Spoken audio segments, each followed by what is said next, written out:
The night my brother disappeared, the corn was high enough to swallow a man whole. It's been 3 years since Tyler walked into those fields and never came back. 3 years of searching, of police reports, of my mother's tears drying up like creek beds in August heat. 3 years of knowing, deep in the marrow of my bones, that something in those stalks took him. I still remember the last time I saw him.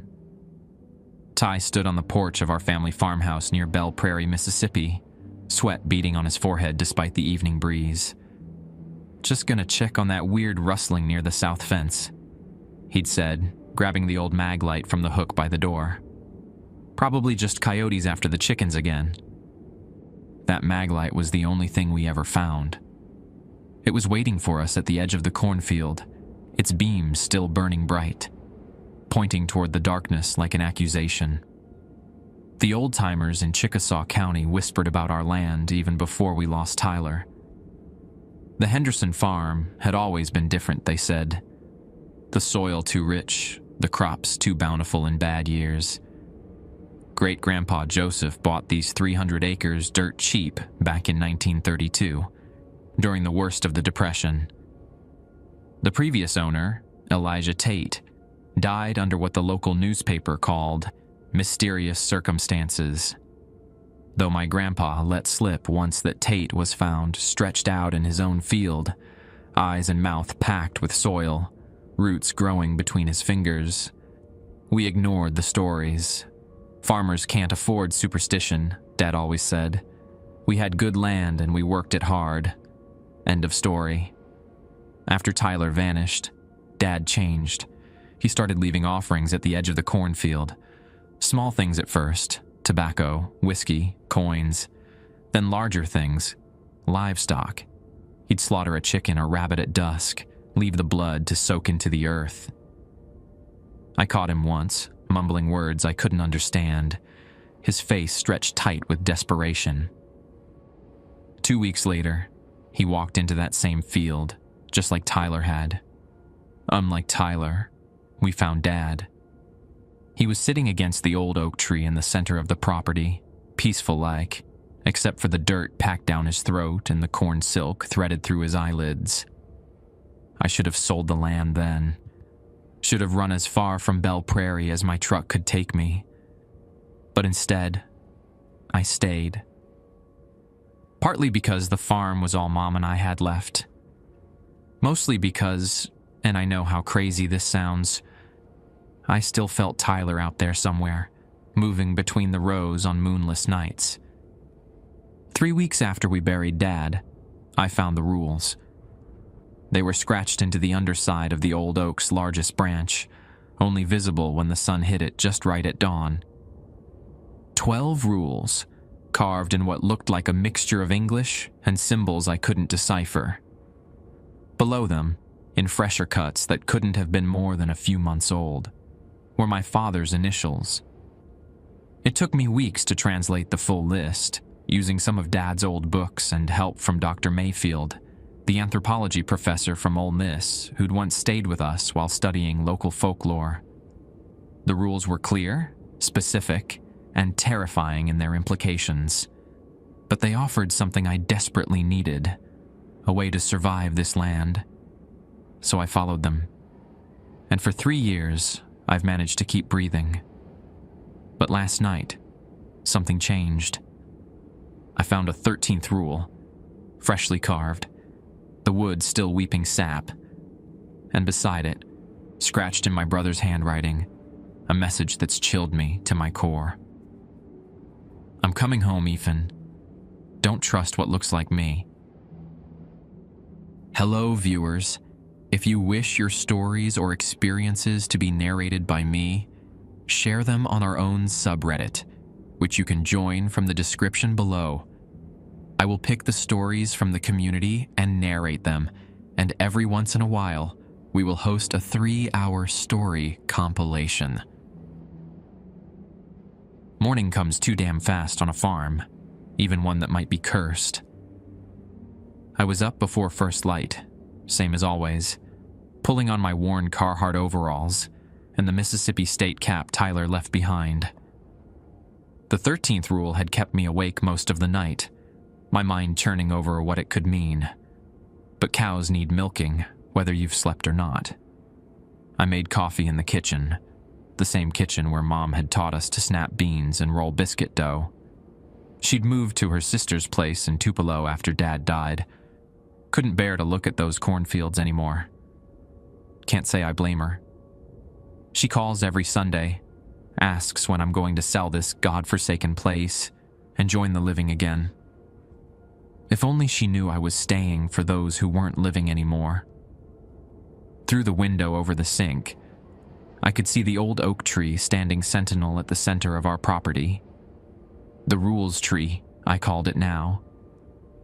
The morning light wouldn't hit it right for another hour or so, but I knew those 12, now 13, commands by heart.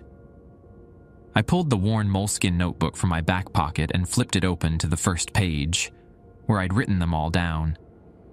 Some mornings I read them aloud, like a prayer or a ward. Today felt like one of those mornings. Rule 1, never harvest after sunset or before sunrise. Simple enough. Night was when the land got hungry. Rule 2, if the crows gather on the fence posts in groups of 3, don't go into the fields that day. I'd learned this one the hard way. Lost 2 good farm hands from Pontotoc who'd ignored my warnings. Officially, they quit. Unofficially, I found Vernon's work boot by the irrigation ditch, filled with dark soil and tiny seedlings. Rule 3, always leave an offering at the south fence on the first day of each month. Tobacco, whiskey, or blood, nothing less. Dad's rules had been more specific about this. The offering had to be your own blood, just a few drops, mixed with Elijah Tate's favorite brand of tobacco, Lucky Strike, and a splash of corn whiskey. Not the cheap stuff either. I used Maker's Mark. Rule 4, if you hear your name called from the cornfield, ignore it. It's not anyone you know. This one had nearly broken me last summer when I heard Tyler's voice, clear as day, calling for help around dusk. I dug my nails into my palms until they bled, forcing myself to walk back to the house. Rule 5, the scarecrow in the north field must be faced east before sunset and west before sunrise. This scarecrow had been there since before my time, its burlap face weathered beyond recognition. I'd tried replacing it once. The new one was shredded by morning, and the old one back on its post, facing the wrong way deliberately, like a warning. Rule 6, if the well water runs red, do not drink from it or use it for 3 days. This had happened twice. Both times, the local news reported unusual animal deaths in neighboring farms. Rule 7, never remove anything from the oak tree, not even a leaf or acorn. The oak dropped plenty of both. I raked them carefully, burned them right where they fell. Rule 8, if you find a perfect ear of corn, one without a single missing kernel, bury it immediately, husk and all. These perfect ears appeared rarely, maybe once a harvest. They looked too perfect, the kernels sometimes arranged in patterns that hurt my eyes to look at directly. Rule 9, when the cicadas go silent in summer, go inside and lock all doors and windows until they sing again. The silence of cicadas in Mississippi summer is more unsettling than any horror movie soundtrack. Their sudden quiet feels like the world holding its breath before something terrible happens. Rule 10, never plant anything but corn in the south 20 acres. Dad had tried soybeans there once when I was a kid. The crop failed spectacularly, but not before half the plants formed pods that looked disturbingly like tiny screaming faces. Rule 11, if a stranger asks for water, give it freely, but never invite them inside. We'd get the occasional hiker or lost driver out on County Road 813. I kept sealed water bottles on the porch for just such occasions. Rule 12, what walks between the rows after midnight belongs to the land. Let it be. I'd seen shapes moving through the cornfield on moonlit nights. Tall, elongated figures that didn't move quite right. I kept the curtains drawn after dark. And now, Rule 13. When he returns, burn what he brings. Don't wait. Don't question. Don't look inside. Below it, those words in Tyler's handwriting that made my skin crawl. I'm coming home, Ethan. Don't trust what looks like me. The coffee had gone cold in my hands. Outside, the sun was hitting the oak tree just right, making the carvings stand out in sharp relief. And beneath the tree, something that hadn't been there when I first looked out the window. A dark figure, standing perfectly still, facing the house.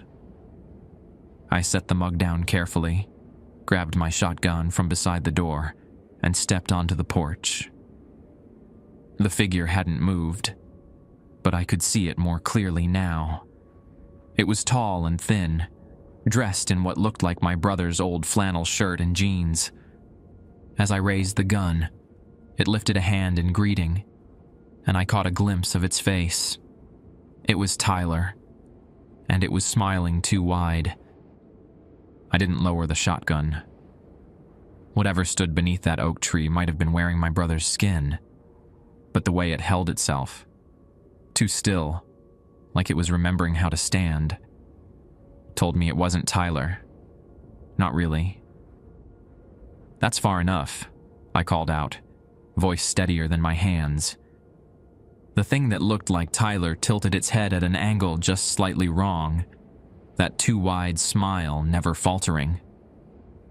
Hey, little brother, it called back, using Tyler's voice, the exact cadence and drawl that had teased me through childhood. That how you greet family after 3 years? A mockingbird started up somewhere nearby, its morning song cutting through the heavy air. The thing's eyes flicked toward the sound, too quick, like a lizard tracking prey. You're not my brother, I said. But even as the words left my mouth, doubt crept in. It looked exactly like him. The sandy hair curling over his ears the way Mom could never get him to cut. The small scar above his right eyebrow from when I'd accidentally hit him with a baseball when he was 12.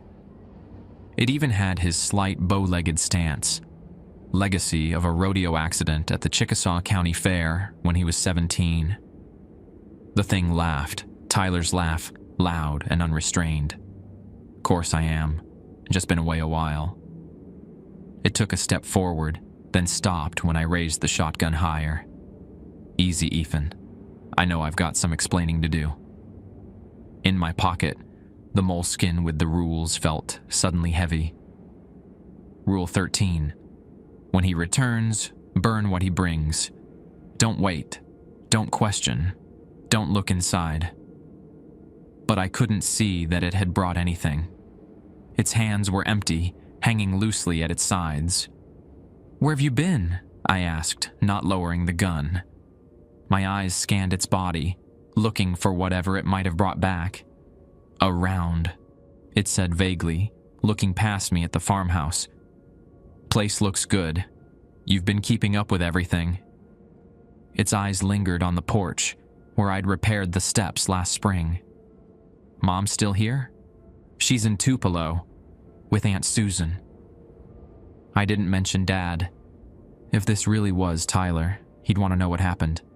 If it wasn't, well, I didn't want to give it more information than necessary. It nodded, that smile finally fading. "Good. That's good." It shifted its weight and gestured toward the house. "Mind if I come in? Been walking all night. Could use some coffee." Rule 11 flashed in my mind. If a stranger asks for water, give it freely but never invite them inside. This wasn't exactly asking for water, and it wasn't exactly a stranger. The rules hadn't prepared me for this gray area. "I can bring some out to you," I said carefully. "You can sit on the porch steps." Something flickered across its face. Annoyance, maybe, or hunger, before it settled back into Tyler's easygoing expression. "Sure, little brother. Whatever makes you comfortable. I backed toward the house, never taking my eyes or gun off it.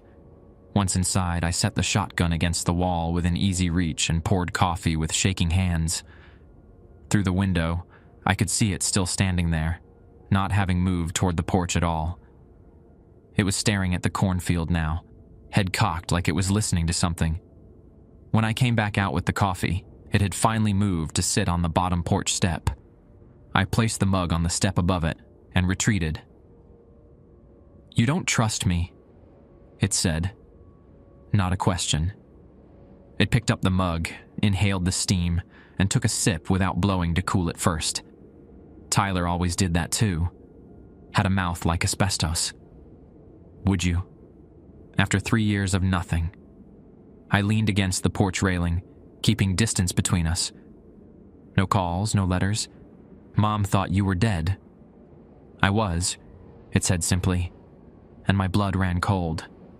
It looked up at me, and for a moment, its eyes seemed darker, deeper. "In a way." "What's that supposed to mean?" It shrugged, Tyler's familiar gesture. "Means what it means." I walked into that field and something happened. Took me a long time to find my way back. It took another sip of coffee. "Missed your brewing, though. Gas station stuff doesn't compare." I studied it carefully. Everything about its appearance was Tyler, down to the smallest detail. But there was something fundamentally wrong in its movements, like it was operating Tyler's body without the instruction manual. "What happened that night?" I asked. "When you disappeared?" It set the coffee down and looked out toward the fields, now golden in the morning light. "I heard something moving out there. Thought it was coyotes or maybe that Fisher boy trespassing again." It rubbed its hands together, a nervous tic Tyler had picked up from Dad. But it wasn't. It was something else. Something from under the land. A chill ran through me despite the warming day. Under the land? This farm sits on old ground, Ethan. Older than the county, older than Mississippi itself. It turned back to me, and for just a heartbeat, I swore its face rippled, like heat waves over asphalt. There was a time before corn grew here, before people, the things that lived here then. They're still around, just deeper down. And they took you? More like, they changed me. It smiled again, and I noticed how it never showed its teeth. Tyler had always had a toothy grin. Showed me things. Time moves different down there. 3 years different? Feels longer to me. It stood abruptly, and I tensed. "Look, I get that you're freaked out, but I'm back now, and I brought you something." My hand instinctively moved toward the shotgun as it reached into its back pocket. Rule 13 thrummed in my head like a warning bell. The thing pulled out a small cloth bundle tied with what looked like dried corn husks, about the size of a baseball, wrapped in what I recognized with a jolt as a piece of Tyler's old Tupelo high t-shirt. "What is that?" My voice sounded strange to my own ears. "A gift," it said, holding it out. "From down below. It'll help protect the farm, keep the soil rich." When I didn't move to take it, it placed the bundle on the step and backed away. "You don't have to use it now. Just keep it safe. You'll know when it's time." Rule 13, burn what he brings. Don't wait, don't question, don't look inside. "I need to check the cattle," I said, which wasn't a lie. The herd did need tending. "You can wait here if you want." "Mind if I wash up?" it asked. "Been traveling a long time. Could use your shower." "Inside the house." It wanted inside. "Water's running to the old wash house," I lied. The small building behind the main house had been converted to storage years ago, but it didn't know that. "Towels in the cabinet. Might be some of your old clothes in the dresser out there too." It nodded, seeming satisfied. "Thanks. I'll be here when you get back." It looked toward the south field, then back at me. "Don't be too long, though. We have catching up to do. I grabbed my shotgun and backed down the porch steps, giving it wide berth. The bundle sat where it had left it, innocent-looking yet menacing. As I headed toward the barn, I pulled out my phone and dialed the only person who might understand. "Doctor, Mayfield, it's Ethan Henderson. Something's happened. I need your help with the rules." Behind me, I felt its eyes on my back, and somewhere in the cornfield something rustled despite the absence of wind. Dr. Alton Mayfield agreed to come out to the farm that afternoon.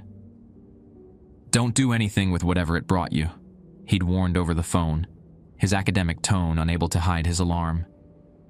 "And for God's sake, Ethan, don't invite it inside your house." The cattle were restless when I reached the pasture. Usually docile Herefords bunched together at the far end of the field, as far from the corn as possible. Even Bessie, our oldest milk cow who'd normally amble up for head scratches, kept her distance, eyes rolling white at the edges. "They know something's wrong too, don't they?"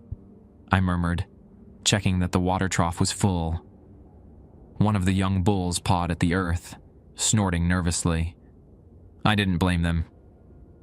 The morning sun was climbing higher, promising another sweltering Mississippi day.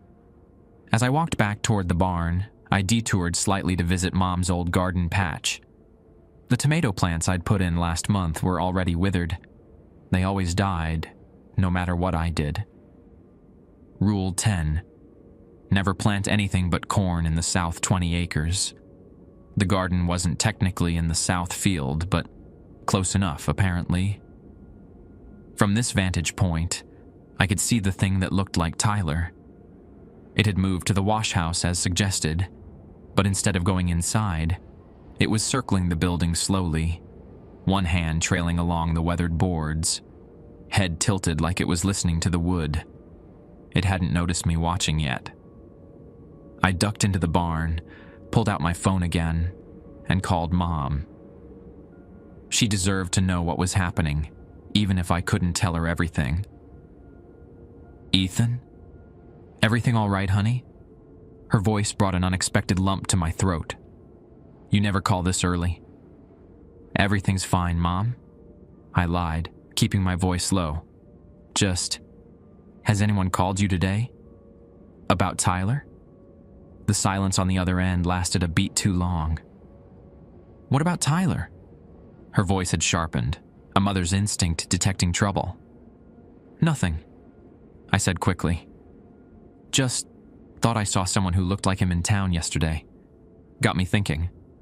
Oh, Ethan." The disappointed hope in her voice made me wince. "You need to stop this, honey. It's been 3 years. The sheriff said." I know what Sheriff Dawkins said. I cut in, harsher than intended. The official theory was that Tyler had wandered into the woods bordering our property, maybe fallen into the Tombigbee River. I just thought I should ask. If Tyler was back, don't you think he'd call his mama first thing? She sighed, the sound of a woman who'd grieved too much. "I'm coming down this weekend to help you pack." This again. "Mom, I'm not selling the farm." "That place has taken enough from this family," she said firmly. "Your daddy wasn't right in the head at the end, and now you're seeing Tyler's ghost in town. It's not healthy. If only it were just a ghost." "I gotta go, Mom. Cattle need tending." It was my standard excuse to end difficult conversations. "Love you." "Love you too, stubborn boy. Just like your daddy." I hung up and leaned against the barn wall, trying to collect my thoughts. Outside, I could hear the distant call of crows. I peered through a crack in the boards and counted 3 on the nearest fence post. Rule 2. If the crows gather on the fence posts in groups of 3, don't go into the fields that day. Too late for that warning. I'd have to cross at least part of the field to get back to the house. I was considering my options when a soft scrabbling sound came from the hayloft above. Mice, probably. We'd had a bad infestation last summer.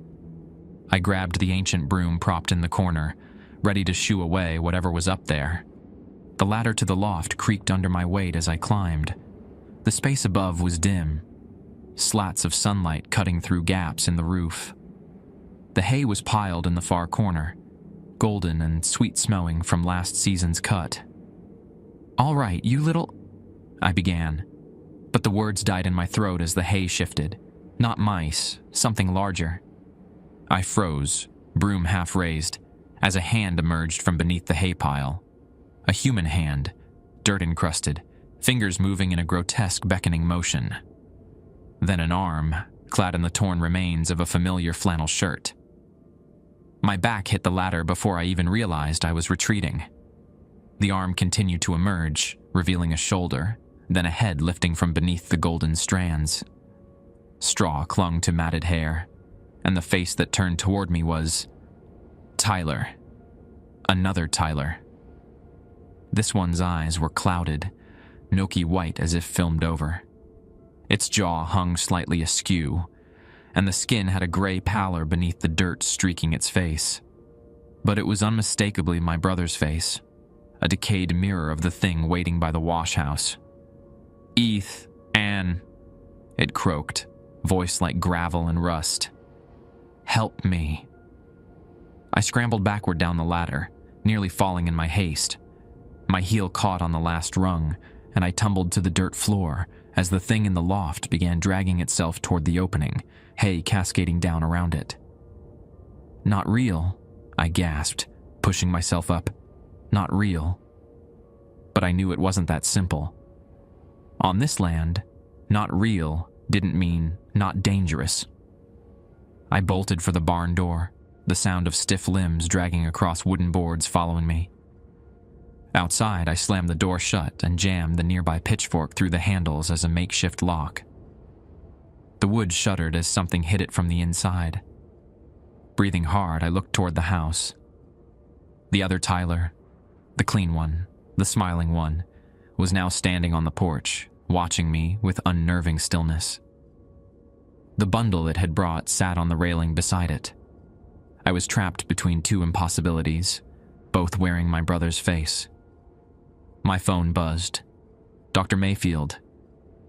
"On my way." 45 minutes stay outside.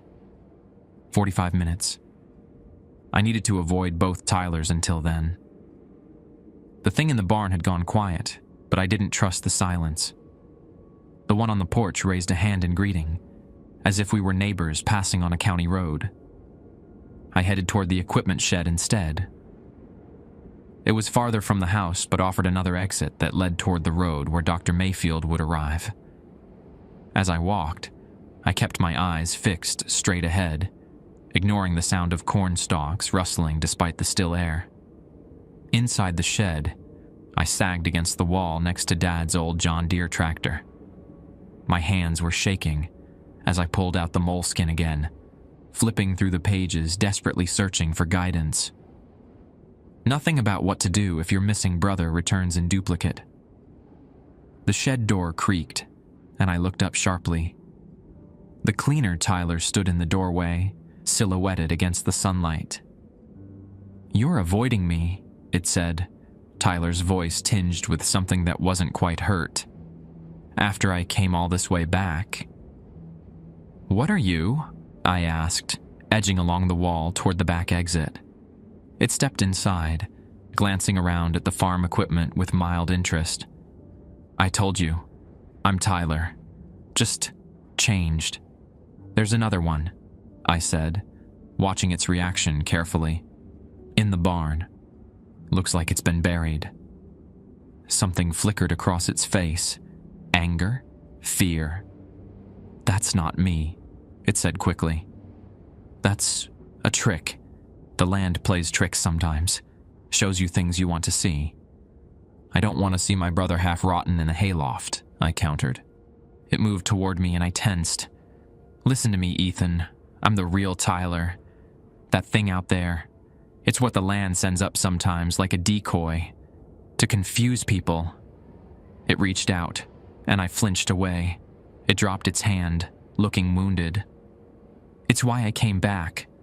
To warn you. Why I left that message on the tree. If you carve that message, what does Rule 13 mean? Burn what he brings. It's not about me, it insisted. It's about the others, the false returns. They bring things up from below, dangerous things. It gestured vaguely toward the house. That bundle I brought is protection, ancient protection. I didn't believe it, but I needed to keep it talking until Mayfield arrived. Protection from what? Its expression turned solemn. From what's under the farm.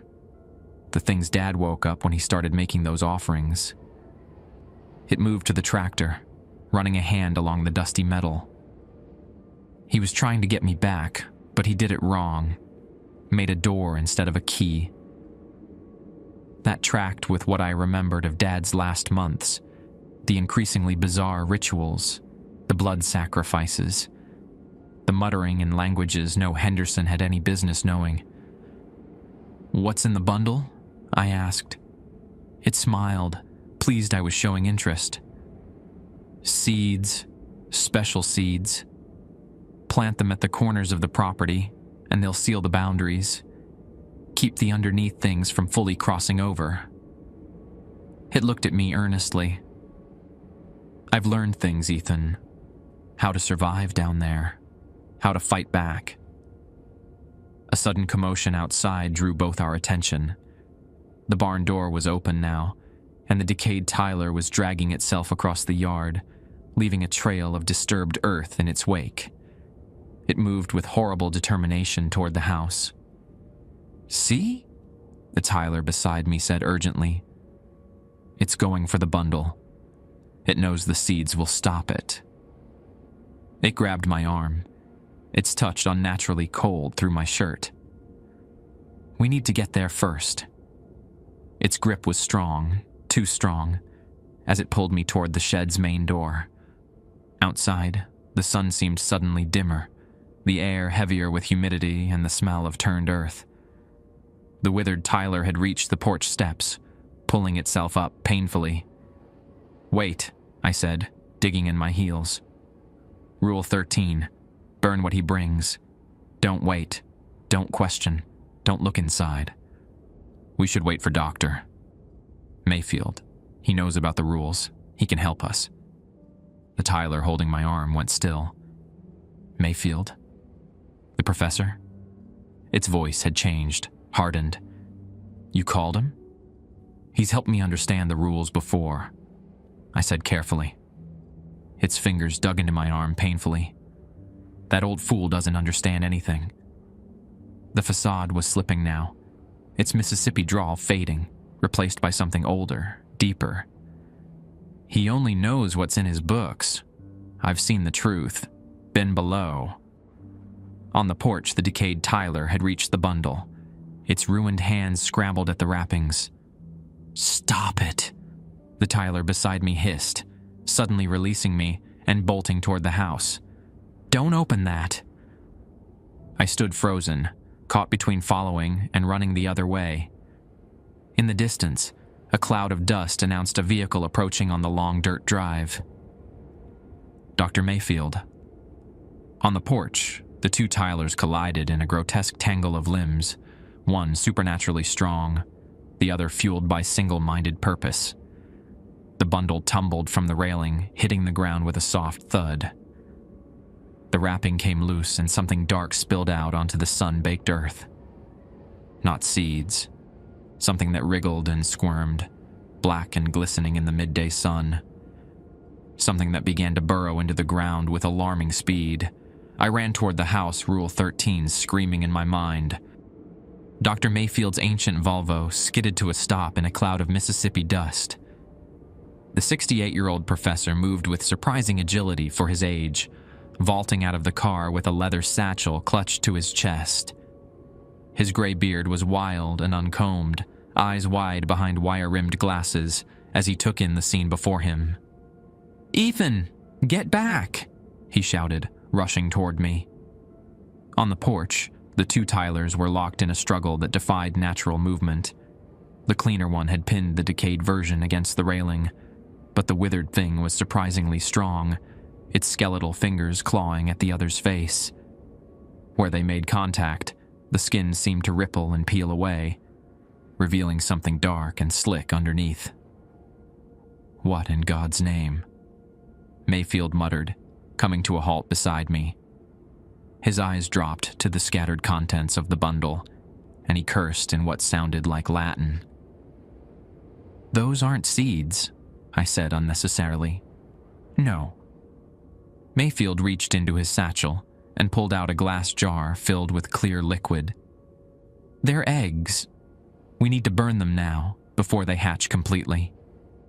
He unscrewed the lid, and the sharp smell of kerosene hit my nostrils. Without hesitation, he doused the squirming mass on the ground, then pulled out an antique Zippo lighter. "Wait!" the cleaner Tyler shouted, momentarily distracted from its fight. "You don't understand what you're doing."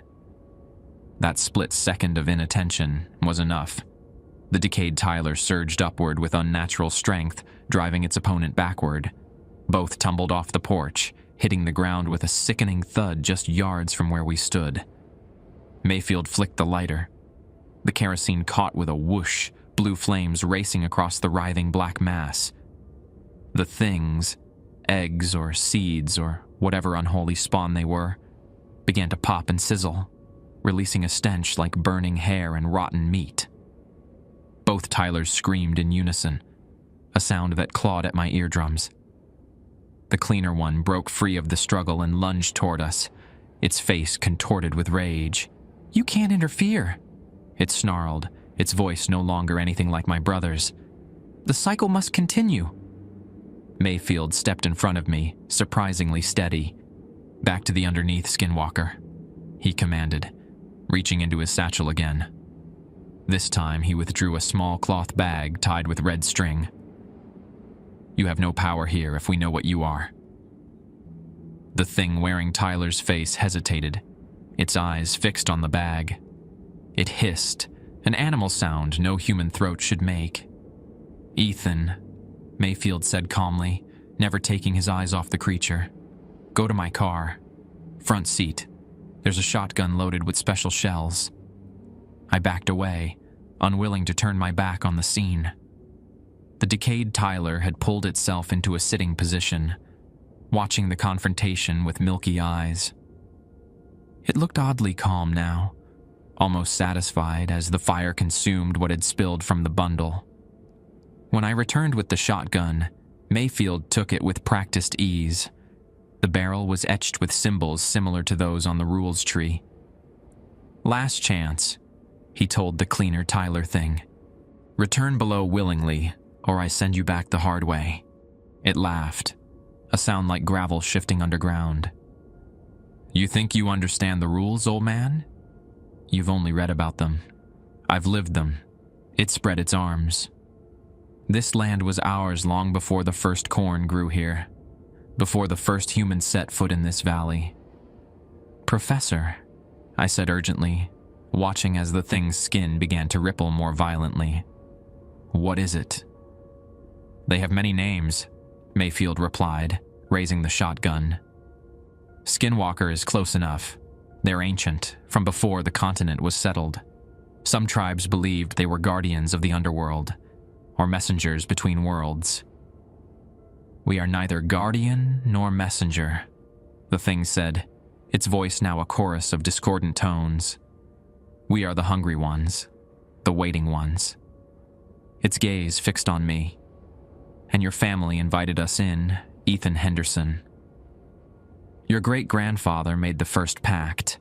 Your father renewed it, trying to save your brother." "The rules," I said, understanding dawning. "They're not for protection. They're terms of a deal." Mayfield nodded grimly. "A deal your ancestors made to ensure abundant crops, even in the worst years. Payment for prosperity."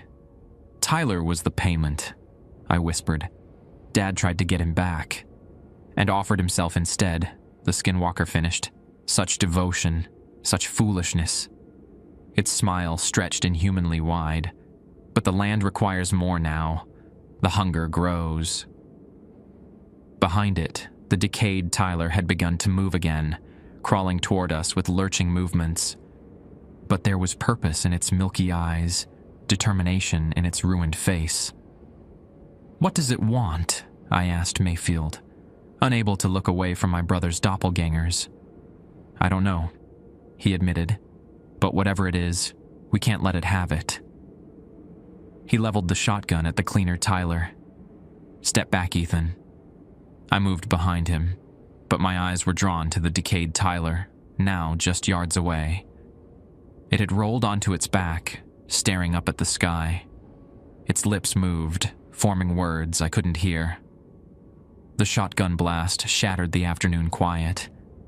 The cleaner Tyler staggered backward, black ichor spraying from its chest. It screamed, a sound like metal tearing, as its form began to warp and shift. Tyler's features melted away, revealing something tall and spindly, with too many joints and glistening obsidian skin. "The salt works!" Mayfield shouted triumphantly, pumping the shotgun for another round. Before he could fire again, the ground beneath our feet shuddered. A long, groaning sound rose from deep below, like the earth itself was waking up. Cracks appeared in the sun-baked soil, spreading outward from where the eggs had burned. The skinwalker laughed again, even as its body continued to dissolve into something inhuman. "Too late, Professor. They've already hatched below. The offering has been made." The decayed Tyler had begun to sink into the ground, not struggling but surrendering, dirt flowing over its limbs like water. "The fire," Mayfield said urgently. "It triggered something. We need to get off this property now." Another tremor shook the ground, stronger this time. From the cornfield came an unsettling rustling, too uniform to be wind. The stalks began to bend, all facing toward us like an audience turning to watch a performance. "What about the rules?" I asked, backing toward Mayfield's car. "If we break them..." "The rules are void," he said grimly. "The contract is being renegotiated." The skinwalker was fully transformed now, a towering black figure with limbs like twisted branches and a face that hurt to look at directly. It stepped toward the cornfield, movements fluid despite its ungainly shape. "Watch for the new rules, Ethan Henderson," it called back, its voice echoing strangely. "They'll appear when the soil drinks its fill. Follow them, or join your brother and father below." It disappeared into the corn, the golden stalks seeming to welcome it, parting and closing like a curtain. Where the decayed Tyler had been, only a Tyler-shaped depression remained in the soil, rapidly filling with dark, wet earth that hadn't seen sunlight in centuries. "Get in the car," Mayfield ordered, backing up beside me. "We need distance to figure this out." As we sped down the dirt drive, I looked back at the farmhouse that had been in my family for generations. Dark clouds were gathering overhead, unnaturally fast, spiraling like water down a drain. The corn swayed in patterns too deliberate to be natural, vast golden waves rippling outward from the center of the property. From the oak tree, a murder of crows took flight, their black wings blotting out portions of the sky. "Where are we going?" I asked, clutching the door handle as Mayfield took the turn onto County Road 813 too fast. "Somewhere safe to regroup," he said, eyes flicking to the rearview mirror. "I have a colleague in Tupelo who specializes in soil anomalies, agricultural curses." "Agricultural curses," I repeated numbly. "That's what's happening to my farm? A curse?" Mayfield's knuckles were white on the steering wheel. "Not exactly. More like an awakening. Something your family has been keeping dormant with those rules for generations." He glanced at me. "Tell me exactly what the new rule said again." "Rule 13. When he returns, burn what he brings. Don't wait, don't question, "Don't look inside." "And we followed it," he mused. "We burned what it brought, so why?" The realization hit me like a physical blow. "There were two of them," I said, the horror of it sinking in. "We burned what one brought, but what about the other?" Mayfield's face went ashen. "The decayed one. Did it bring anything?" I thought back to the barn, the hayloft, the thing dragging itself from beneath the hay. "I don't know. I ran before I could see." The professor made a hard U-turn, tires skidding on gravel. "What are you doing?" I demanded. "Going back," he said grimly. "Whatever it brought, we need to find it and burn it before it's too late." As we raced back toward the farm, the sky continued to darken, and I could have sworn I heard my brother's voice calling my name on the wind. The farmhouse was transforming before our eyes as we approached. The white clapboard siding had taken on a sickly yellowish tinge, like jaundiced skin. The windows reflected nothing, dark voids that seemed to swallow light rather than let it pass through. And the oak tree, the rules tree, was convulsing, its ancient branches writhing as if in pain, leaves falling in clumps to carpet the earth below. "My God," Mayfield breathed as he brought the Volvo to a stop 100 yards from the house. "It's happening faster than I expected." Rain had begun to fall, fat droplets that hit the windshield with audible thumps. I wiped condensation from the inside of the window and squinted at the farm I'd known all my life, trying to reconcile the wrongness before me. "We need to check the barn," I said, reaching for the door handle. Mayfield caught my wrist. "Wait. We need a plan and protection." He reached into the back seat for his leather satchel. "These skinwalkers, they're just messengers, servants. What's waking up underneath your land is much older, much more dangerous." "Then what are we even doing here?" I demanded. "Shouldn't we be calling the National Guard or something?" He gave me a pitying look. "And tell them what?" "That ancient pre-human entities are emerging from beneath a cornfield in Chickasaw County?" He shook his head. "Number this is between your family and what lives in the soil, has been for generations. But why us? Why the Hendersons? Location most likely. This land sits at a confluence of underground waterways, the aquifer that feeds into the Tombigbee River system." He began pulling items from his satchel. Small cloth bags, like the one he'd threatened the skinwalker with. Glass vials of various powders. A silver knife with a bone handle. Such places have always been thin spots between worlds. Your great-grandfather Joseph didn't get this land cheap because of the Depression. He got it cheap because the previous owners kept dying. The rain was coming down harder now, drumming on the car roof like impatient fingers. Through the deluge, I could see the barn door swinging open and closed, buffeted by unnatural winds. "So, how do we stop this?" I asked, eyeing the items Mayfield was arranging on the dashboard. "We don't," he said simply. "Not permanently. The best we can do is reinstate the old boundaries, reestablish the rules." He handed me one of the cloth bags. "Keep this in your pocket. Salt, iron filings, and tobacco. It won't stop them, but it'll slow them down if they get too close." "And the shotgun?" "Rock salt shells, blessed by a Choctaw medicine man I know up near Philadelphia. He pumped it once. Won't kill them, but it'll disrupt their physical form in this world." "What about regular bullets?" I asked, thinking of my own shotgun, likely still leaning against the kitchen wall. "Useless. Might as well throw pebbles." He looked at me gravely. "Ready?" No, I wasn't ready. I wanted to be anywhere but here. Wanted to be back in my kitchen this morning, before any Tyler had appeared, when the rules were just strange guidelines I followed out of habit and superstition. But I nodded anyway. We made a dash for the barn through the unnatural downpour, The rain felt wrong on my skin. Too heavy, too warm, like being pelted with blood temperature water. The ground had turned to mud that sucked at our boots, reluctant to let go with each step.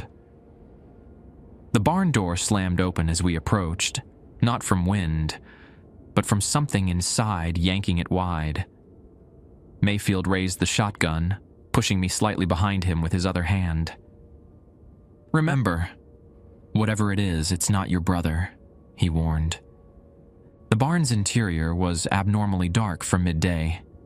The air inside felt thick, humid, with the smell of fresh-turned soil and something else. A sweet, rotting odor like overripe fruit. Our flashlight beams cut through the gloom, casting long shadows that seemed to move independently of their sources. "The hayloft," I said quietly, pointing upward. "That's where I saw it earlier." Mayfield nodded and moved forward, his footsteps oddly muffled on the dirt floor. I followed close behind, one hand clutching the cloth bag in my pocket. It felt warm against my palm, almost alive. The ladder to the loft was broken now. The middle rungs splintered outward as if something had exploded through them from above. Mayfield gestured toward a stack of feed bags.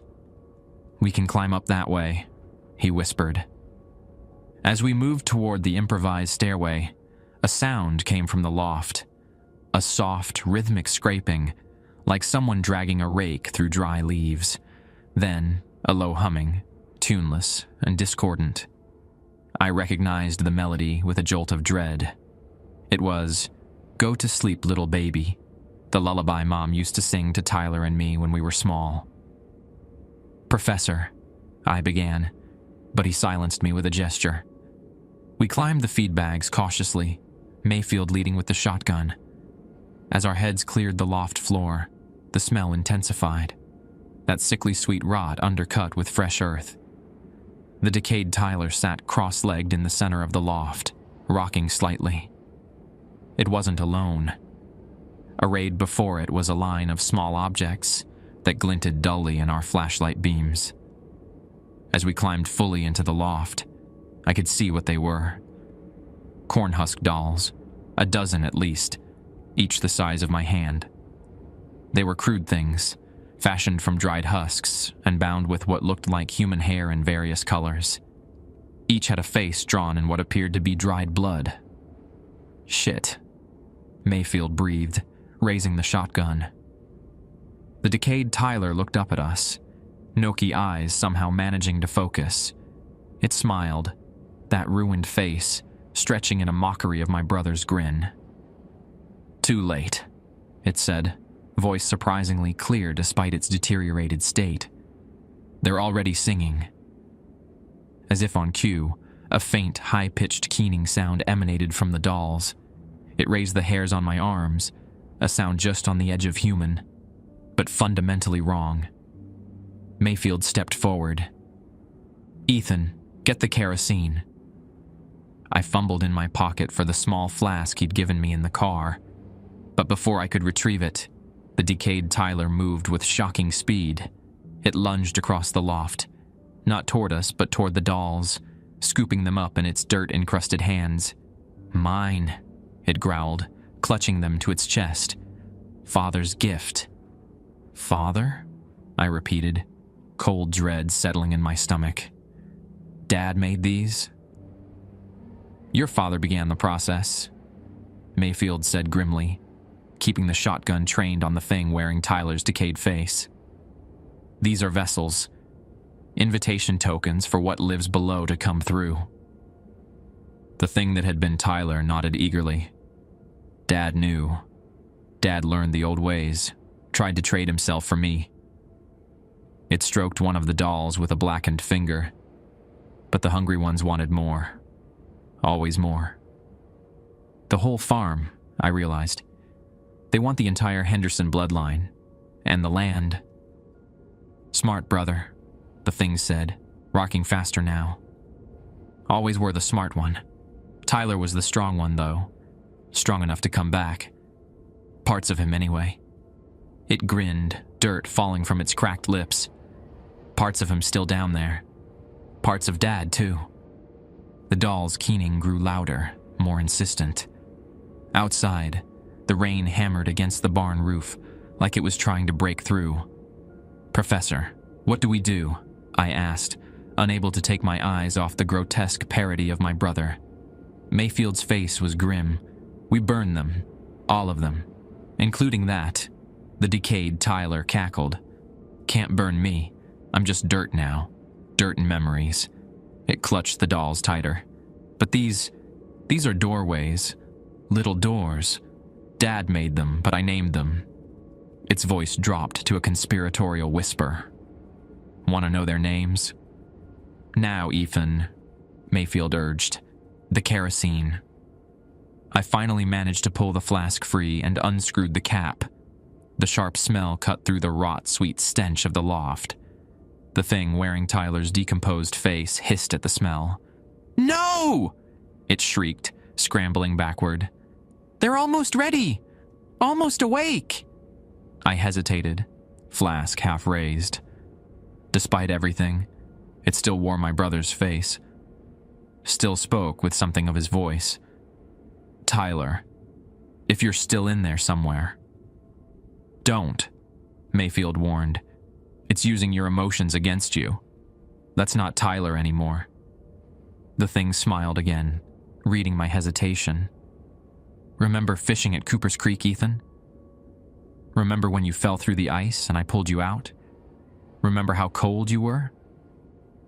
Its head tilted at that wrong angle again. "I remember, brother." Memories flooded back.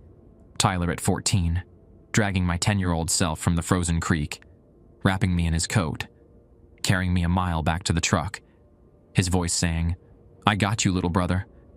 I got you." "Ethan." Mayfield's voice cut through the memory. "It's reading your mind.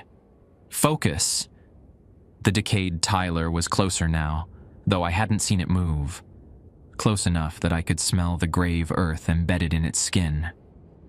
Close enough to see that what I'd thought were its eyes were actually empty sockets filled with churning soil. "Just a drop of your blood," it whispered, "on each doll. That's all we need. Then Tyler can really come home. Dad, too." My hand shook, the kerosene sloshing in its container. "Can you really bring them back?" "Ethan!" Mayfield shouted. The thing nodded eagerly. "Just a drop. Small price. The land is fair." For one insane moment, I considered it. What was a drop of blood if it meant seeing Tyler again? Seeing Dad? The real ones, not these twisted echoes? Then I remembered Rule 13. When he returns, burn what he brings. Don't wait. Don't question. Don't look inside. My brother, my real brother, had carved that warning. The last thing he'd done for me. I uncapped the kerosene and flung it at the dolls clutched in the thing's arms. It shrieked, a sound no human throat could produce, as the liquid soaked the cornhusk figures. I fumbled for matches, but Mayfield was faster, flicking his Zippo and tossing it in one smooth motion. The flame caught with a whoosh. The decayed Tyler wailed, not in pain, but in fury and defeat, as the dolls blazed in its arms. It didn't drop them, instead clutching them tighter as the fire spread to its own desiccated form. "Run!" Mayfield yelled, pushing me toward the edge of the loft. "The whole barn's going to go up." We scrambled down the mountain of feed banks as the fire roared above us. The thing that wasn't Tyler continued to wail, its voice multiplying, becoming a chorus of screams that seemed to come from the burning dolls themselves. Outside, the unnatural rain had stopped abruptly. The air was still, heavy with anticipation. We sprinted away from the barn just as the roof caught fire, flames reaching skyward in defiance of physics. The ground rumbled beneath our feet. From the cornfield came a sound like thousands of stalks being ripped from the earth simultaneously.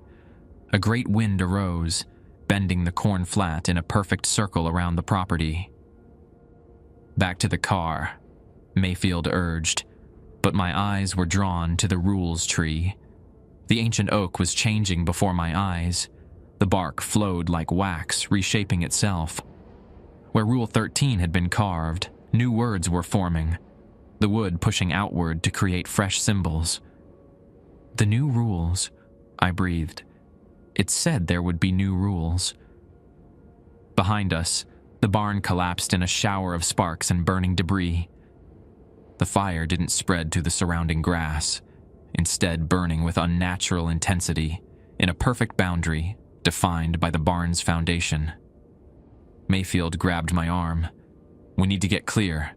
Whatever happens next, we don't want to be here for it."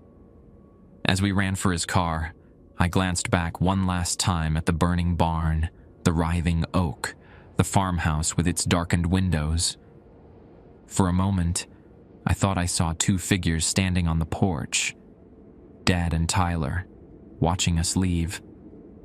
Then the ground opened up beneath the oak tree, and darkness welled up like blood from a wound. Mayfield's Volvo fishtailed on the muddy road as we sped away from the farm.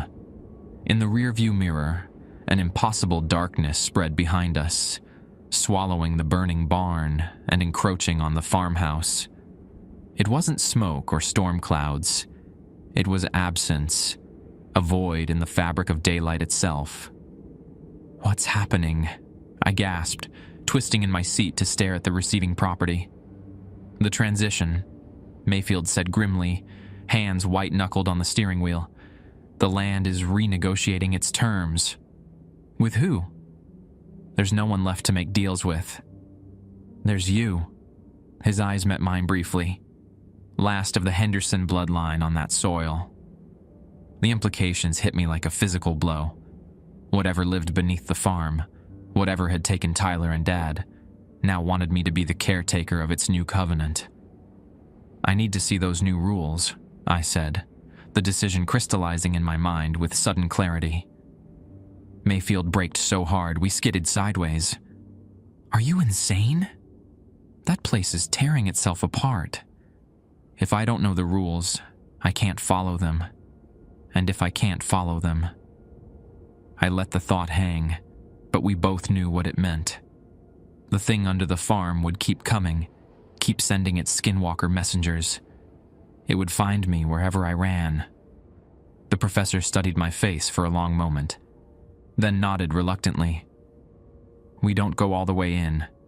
Just close enough to read what's on that tree. Then we leave, immediately, and figure out our next move from somewhere safe." "Deal." My heart hammered against my ribs, part terror and part grim resolution. Mayfield turned the car around, driving slowly now as we approached the property line. The darkness had stabilized, forming a dome over the central part of the farm. The cornfield's outer edges remained untouched, stalks standing eerily still in the windless air. We parked at the cattle gate and continued on foot, Mayfield clutching his shotgun and me carrying a flashlight that seemed feeble against the unnatural gloom ahead. The ground felt wrong under my boots, too soft in some places, unnaturally hard in others, as if the soil itself was being remade. "This is as far as I go," Mayfield announced when we reached the edge of the darkness. It loomed before us like a wall, not quite solid but dense enough that the rules tree was just a dim silhouette within it. I swallowed hard. "I need to get closer. I can't read it from here." Mayfield gripped my shoulder. "Then I'm coming with you." "No." I shook my head firmly. "This is Henderson business. Always has been. You've done enough, Professor." "Ethan, if I don't come back in 15 minutes, get the hell out of here. Call my mother and tell her to stay away." I managed a weak smile. "Consider it my fieldwork contribution to your research." Before he could argue further, I stepped forward into the darkness. It parted around me like heavy curtains, cool and thick against my skin. The sensation wasn't unpleasant, more like wading into deep water. Sound dampened immediately, Mayfield's objections fading to nothing after just a few steps. Inside the darkness, the farm had transformed. The ground undulated gently, as if breathing. The farmhouse still stood, but its architecture had shifted, angles subtly wrong, windows placed where no windows should be. The collapsed barn was now just a perfect circle of ash, untouched by wind. And the rules tree. The ancient oak had split down the middle, creating an archway of living wood. Its branches twisted upward and inward, forming a canopy that resembled skeletal hands clasped in prayer. The trunk glowed with faint amber light, illuminating the symbols carved into its bark. I approached cautiously, flashlight beam playing across the newly formed words. They were in English now, no translation needed, carved deep into the living wood. Fresh sap oozed from the cuts like amber tears. Rule 1. A Henderson must always work the land. Absence longer than 3 days requires blood payment upon return. Rule 2. Daily offering at dusk. Food placed on the flat stone by the well. Meat on Sundays. Rule 3. No trespassers permitted after dark. What happens to them is not your concern. Rule 4. If the corn sings, remain indoors until dawn. Rule 5. When red flowers bloom in the field, harvest them before sunset and burn the petals. Scatter the ash along the property line.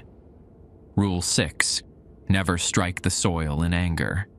Tools that pierce the earth must be blessed with oil and whiskey first. Rule 7. If you find animal carcasses arranged in patterns, do not disturb them. Photograph their placement and burn the images at midnight. Rule 8. The well belongs to what lives below. Drink from it only on the new moon and leave payment in coins or blood. Rule 9.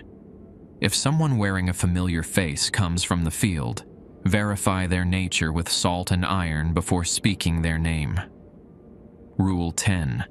Children born on this land belong to the soil. They must be registered in the family Bible, and blood placed on the roots of the tree within 1 day of birth. Rule 11. Keep the scarecrow facing where the sun dies. If it turns, correct it immediately and leave a sacrifice of tobacco. Rule 12. The center of the southern field is forbidden ground. Mark it with red flags and never harvest there. Rule 13. When the ground trembles 3 times in one night, a binding must be renewed. Consult the black box in the attic. My hand shook as I copied the rules into my notebook. The implications were clear. This wasn't just a set of superstitious guidelines. It was a contract of ownership. The land was claiming its dominion over the Henderson bloodline, demanding a caretaker for whatever lived beneath it. A soft rustling drew my attention from the tree. The darkness ahead was shifting, parting to reveal the center of what had once been our cornfield. The stalks had been flattened in a perfect circle, creating a clearing that hadn't existed this morning. In the center stood a figure. It wasn't Tyler this time, or Dad. It was smaller, feminine, dressed in clothes that seemed from another era. A simple cotton dress that might have been worn in the 1930s. As I squinted through the gloom, recognition dawned with a surge of horror. The old photograph in the family album. The faded wedding picture on Grandpa's mantle.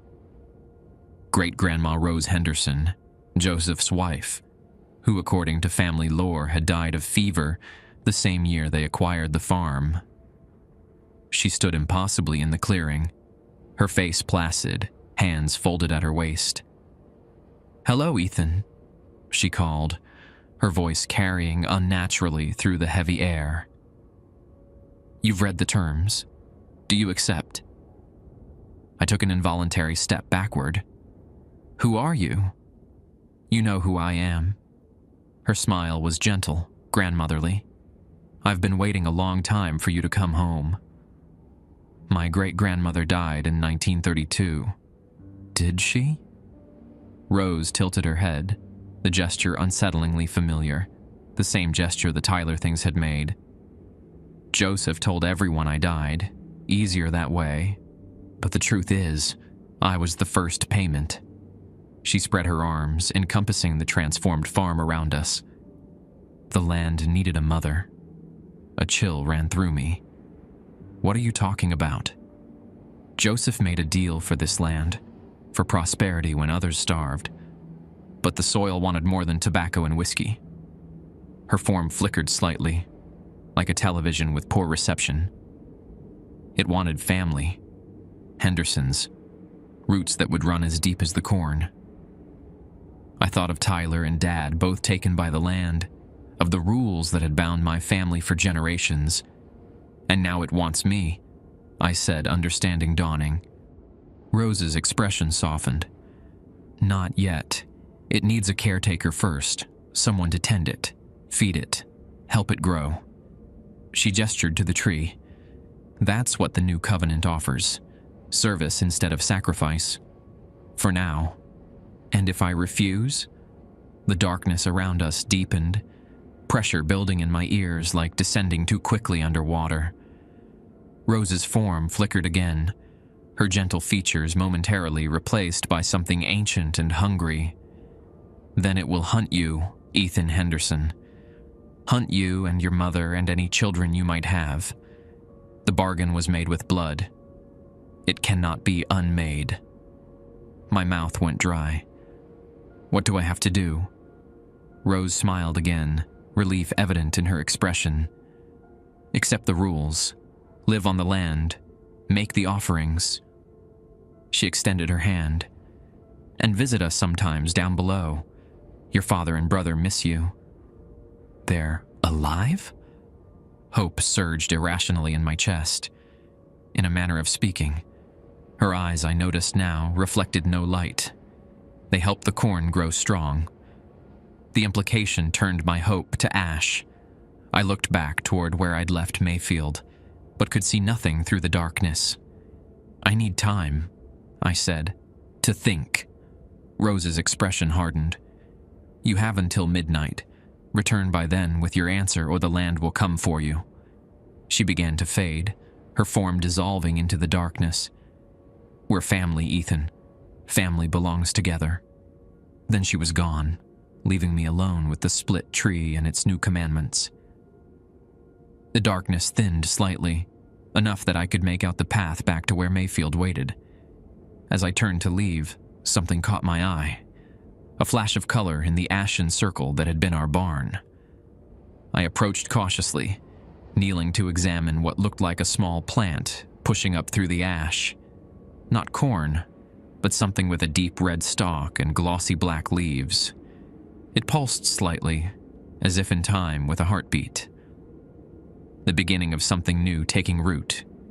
I hurried back through the darkness, which parted more easily now, as if recognizing me as its own. Mayfield was pacing by his car, shotgun raised when he saw my emerging shape. Ethan! Thank God. He lowered the weapon. What happened? What did you see? I held out my notebook, open to the page with the 13 new rules. We have until midnight to decide, I said, my voice steadier than I felt, whether I become the new keeper of Henderson Farm. Behind us, a chorus of whispers rose from the cornfield. Voices that might have been the wind in the stalks, or might have been my family calling me home. We need to get out of here, Mayfield said, ushering me into his car with trembling hands. Now! I climbed in mechanically, my mind still processing what I'd seen. The car lurched forward, tires spinning in mud before catching and propelling us away from the transformed farm.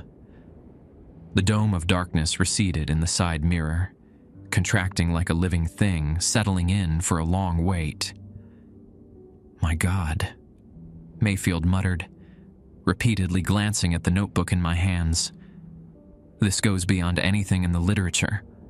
A full intergenerational pact with whatever that is.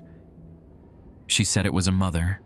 I replied distantly that the land needed a mother. Who said?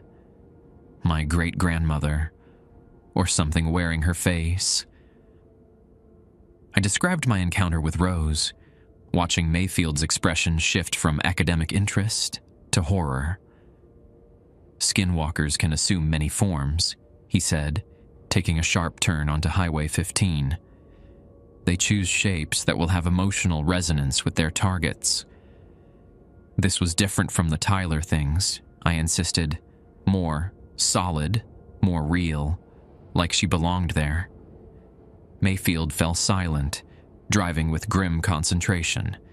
We were heading south, away from Tupelo and Belle Prairie, away from Mom. "Where are we going?"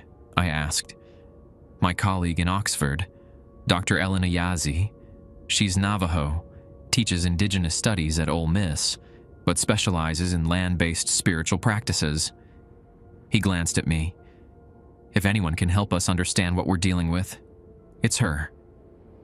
I nodded absently, staring at the list of rules I'd copied down.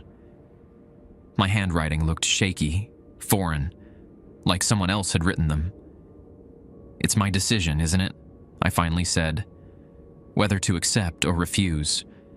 Mayfield's hands tightened on the wheel. "Technically, yes. But Ethan, you can't possibly be considering, what choice do I have?" The words came out sharper than intended. "You heard what I told you. If I refuse, it comes after me, after Mom, after any children I might have someday." I stared out the window at the passing Mississippi landscape, so normal, so mundane compared to what I'd just witnessed. At least if I accept, I contain it. Keep it bound to that land. You'd be sacrificing yourself. Like my father did, like Tyler. I thought of Rose's words.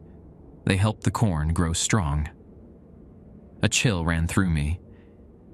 Maybe there's another way, a way to break the pact completely. "That's what we need Elena for," Mayfield agreed, relieved I wasn't immediately surrendering. "Her people have dealt with land spirits for centuries. She might know rituals, methods we haven't considered." We drove in silence for a while, the car's air conditioning fighting a losing battle against the Mississippi summer heat. My phone buzzed. Mom calling again. I let it go to voicemail. What could I possibly tell her? "I've been studying these rules," Mayfield said eventually. "There's something unusual about them." "You mean besides being delivered by ancient entities living under my farm?" He managed a thin smile. "I mean their structure. These aren't just prohibitions or requirements. Look at Rule 10, about children born on the land, and 13, about the black box in the attic." I frowned. "What about them?" "They're administrative, procedural, like an operations manual." He tapped his fingers thoughtfully on the steering wheel. "Most supernatural pacts involve simple exchanges, this offering for that blessing. But this is more like a job description, a transfer of duties." "Caretaker," I murmured, remembering Rose's words. "It needs a caretaker." "Exactly, which means whatever is below your farm isn't just a mindless hunger. It's an intelligence with specific needs that must be managed." His eyes lit up with the enthusiasm of an academic onto something new. "That might give us leverage." Oxford was still an hour away. The dashboard clock read 4:47 p.m., 7 hours until my midnight deadline. My phone buzzed again. A text from Mom. "Driving down tomorrow. No arguments. Love you." Time was running out. "Pull over," I said suddenly. "What? We need to..." "Pull over now." Mayfield complied, guiding the Volvo onto the shoulder. We were in the middle of nowhere, fields stretching on either side of the highway. I got out, needing air, needing space to think. The professor followed, concern etched on his weathered face. "Ethan, I know this is overwhelming, but you don't know anything," I said, not unkindly. "This is my family's burden. Has been for generations, and now I have to decide whether to continue that tradition or risk unleashing whatever's down there. We'll find another way. He placed a hand on my shoulder. There's always another option. But I wasn't convinced. Great-Grandpa Joseph had made a deal during desperate times. Dad had tried to break it by offering himself in Tyler's place. Both choices had led to the same outcome. The land growing stronger, hungrier, more demanding. I looked up at the clear sky, so at odds with the supernatural darkness we'd left behind. If I refuse, what happens to Tyler? To Dad? Are they really conscious down there? Aware? Mayfield's silence was answer enough. My phone rang again. This time, I answered. Ethan Henderson. I've been calling you for hours. Mom's voice was tight with worry. Is everything all right? A lump formed in my throat. Yeah, Mom. Just busy with farm stuff. The lie tasted bitter. Well, I'm coming down tomorrow. Susan's lending me her car. I'm going to help you pack up that house once and for all. Mom, No arguments, Ethan. I'm not losing you to that place, too. Her voice cracked slightly. I'll be there by noon. We'll have lunch at Latham's Diner in town first, okay? Their chicken fried steak was always your favorite. The mundane normalcy of her plans struck me like a physical blow. Lunch at Latham's. As if the world hadn't just split open and revealed ancient horrors beneath my family farm. Sounds good, Mom, I managed. See you tomorrow. I hung up and turned to Mayfield, decision crystallizing. We're going back to the farm. Ethan, no. Not to accept the pact. Not yet, anyway. I pulled out my notebook, flipping to the 13th rule. We need to find this black box in the attic. If there's any hope of understanding what we're dealing with, breaking this cycle, it's there. Mayfield studied my face, then nodded reluctantly. If we go back, we need protection. More than I have in my bag of tricks. He checked his watch. We can make a stop in Pontotoc. I know someone there who might help. Mrs. Olivia Blackwood lived in a modest shotgun house on the outskirts of Pontotoc. At 87, her hands were gnarled with arthritis, but her dark eyes were sharp as she welcomed us onto her porch. Alton Mayfield, she said, voice rich as molasses. Been a long time since you darkened my door. Hello, Liv. Mayfield's demeanor had changed. More respectful, less academic. This is Ethan Henderson. We need your help. Something flickered in her eyes at my name. Henderson? Joseph Henderson's boy? Great-grandson, I clarified. She nodded slowly. The cursed farm out by Belle Prairie. You've come about the hunger beneath. I stared at her, speechless. Mrs. Blackwood gestured us inside. Her home smelled of herbs and old books, walls lined with shelves holding jars of dried plants, bones, and stones. She settled into a worn armchair and fixed me with a penetrating gaze. My grandmother was a midwife, delivered Rose Henderson's stillborn son in 1934. She reached for a tin of tobacco on the side table, methodically rolling a cigarette. Except the baby wasn't stillborn. It was wrong. Had too many fingers. Eyes like a calf's, all wet and dark. I shuddered, thinking of Rule 10. Children born on this land belong to the soil. Joseph buried it under the big oak tree. Told everyone Rose died of childbed fever, but folks knew better. She lit her cigarette, smoke curling around her wrinkled face. Some things can't be hidden in small places like this. Mrs. Blackwood, I began. Something's happening at the farm. The rules have changed, and I have until midnight to decide whether to become its caretaker. She didn't look surprised. It's been waiting for you. Last of the blood. Last chance to continue the line. How do you know all this? I asked. My family's been in this county longer than there's been a county. Some stories get passed down. She tapped ash into a small ceramic dish. Some burdens, too. "We need protection," Mayfield said. "We're going back to the farm to look for a black box mentioned in the new rules. Something in the attic." Mrs. Blackwood's eyes widened slightly. "The Covenant box. It still exists? You know of it?" "Stories," she repeated. "Joseph came to my grandmother once, desperate for help. His wife taken, his land growing things that shouldn't grow, his livestock born with human eyes." She rose slowly, moving to a cabinet in the corner. "She gave him something. Told him to put it in a black box with his family Bible. Place it where the roof meets the morning sun." From the cabinet, she withdrew a small cloth pouch and a glass vial filled with reddish oil. "This won't stop what lives below," she warned, handing them to me. "Nothing can, now that it's awake and hungry. But it might give you time, enough to find the box, learn its secrets." "And then what?" I asked, clutching the items. Her weathered face was solemn. "Then you choose, young Henderson. Serve the land or fight it. But know this, no Henderson has ever truly escaped it, not even in death." The sun was setting as we approached Belle Prairie again, casting long shadows across the fields flanking the highway. Mayfield drove slower now, as if reluctant to reach our destination. In my pocket, Mrs. Blackwood's pouch felt warm against my leg. "Are you sure about this?" he asked for the third time. I wasn't. But with Mom arriving tomorrow and midnight approaching, options were running out. "I need to know what's in that box," I said.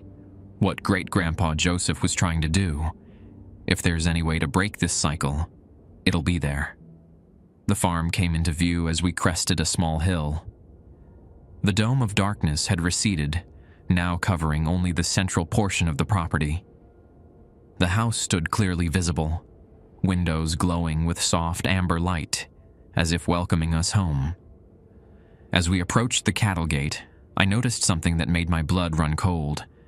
Parked in front of the porch was a familiar pickup truck. Uncle Ray's old Ford F-150. The same truck Mom would be driving down from Tupelo tomorrow. "Stop," I ordered, dread pooling in my stomach. "Something's wrong." We pulled up behind the truck, its hood still warm. Mayfield readied his shotgun as we approached the house cautiously. The porch light flickered on automatically as we climbed the steps. The front door stood slightly ajar, welcoming us in.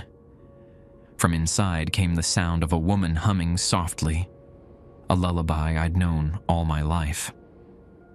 "Mom?" I called, pushing the door open wider.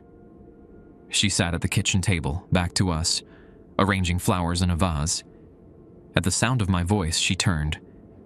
Her smile was just a little too wide. 6 months have passed since that night. Winter has settled over Belle Prairie, the corn long harvested, the fields lying dormant under a thin blanket of frost rare for Mississippi. The Henderson farm looks peaceful in the pale December sunlight, picturesque even, with smoke curling from the chimney and fresh paint on the weathered clapboards. I stand on the porch every evening at dusk, placing the daily offering on the flat stone by the well. Meat on Sundays, as the rules require. I've become meticulous about following all 13 commandments carved into the oak tree, which has healed its split trunk, but retained its transformed shape. The black box from the attic sits on my nightstand now, open and empty. Its contents: Great-Grandpa Joseph's journal, the original pact written in faded ink on yellowed parchment, and the strange obsidian amulet, are carefully preserved in the family Bible. I read a page from the journal each night before bed, learning the history of what lies beneath our land, learning its true name. Dr. Mayfield visits occasionally, taking notes for the book he's writing, a scholarly work on agricultural folk practices in the Deep South that will never mention what really lives under the Henderson farm. We both know some truths are better left undocumented. Mom calls from Tupelo every Sunday after church. She doesn't remember driving down that evening, doesn't remember what happened in the kitchen when we found her. Or rather, the thing wearing her face. The salt and iron from Mrs. Blackwood's pouch had worked just as promised, giving us time to find the black box, to learn its secrets, to make my choice. I told Mom I'd decided to keep the farm after all. It's our legacy, I'd explained. I can't just abandon it. She hadn't argued, which still strikes me as odd. But perhaps that's part of the arrangement too. The land ensuring its caretaker remains undisturbed. The red flowers Rule 5 mentioned bloomed in October, their crimson petals stark against the dying corn. I harvested them before sunset, burned them to ash, and walked the property line as instructed, speaking the words I'd found in Joseph's journal. For 3 nights afterward, the ground didn't tremble once. Sometimes, in the quiet hours before dawn, I think I hear voices in the fields, Tyler calling my name, Dad humming an old country tune, Rose singing her lullaby. I don't answer. Rule 4 is clear. If the corn sings, remain indoors until dawn. Mrs. Blackwood passed away in her sleep last month. She left me a sealed letter with instructions to open it when the land demands new blood. I've placed it unopened in the black box, next to the worn photo of Jessica, the woman I've been seeing from 2 counties over. She likes the farm, says it has character. She doesn't know about the rules yet. Yesterday, I found the first carcass, a raccoon, arranged in a strange spiral pattern at the edge of the southern field. I photographed it carefully, burned the Polaroid at midnight as Rule 7 demands. The flames burned blue, then green, then a color I have no name for. The Henderson farm prospers under my care. The corn grows taller than any other in the county, even in poor weather. The cattle birth healthy calves, twins more often than not. The soil remains dark and rich, despite never needing fertilizer. And if sometimes that soil seems to shift slightly underfoot, if sometimes the well water runs with something thicker than water before clearing again, if sometimes I glimpse familiar faces watching me from between the corn rows, well, that's the price of prosperity. I am the caretaker now, the last Henderson tending the hungry land, until the next generation takes my place. Jessica doesn't know it yet, but she's carrying twins. I've already cleared space in the family Bible. The soil is waiting.